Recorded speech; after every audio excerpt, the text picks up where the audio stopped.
Pandemi COVID-19 yang terus menunjukkan tren penurunan membuat sejumlah pihak kini semakin percaya diri dengan kebangkitan dunia perekonomian di tahun 2022 mendatang. Salah satunya pihak kantor perwakilan Bank Indonesia BI Sumsel.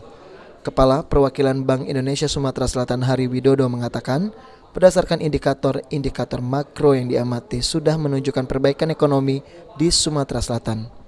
Jika pada triwulan pertama secara year on year, pertumbuhannya di angka 0,40%, pertumbuhan ekonomi Sumatera Selatan year on year pada triwulan kedua mencapai angka 5,71%.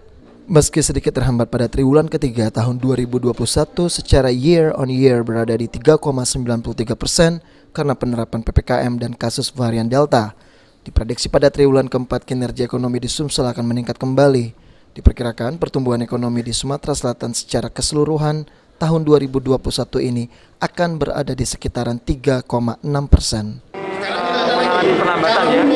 Setelah kita mengalami pertumbuhan positif yang cukup signifikan di triwulan 2 sebesar 5,71, kemudian kita mengalami penambatan menjadi 3,93, tetapi penambatan ini dialami oleh hampir seluruh provinsi di tanah air karena memang ini merupakan dampak dari PPKM setelah ada varian Delta ya. Tetapi memang kita harus rem sebentar supaya memang laju dari COVID-19 bisa ditekan. Insya Allah nanti di triwulan 4 ini akan meningkat lagi.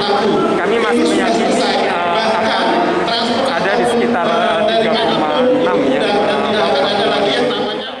Sandi Pratama, PAL TV.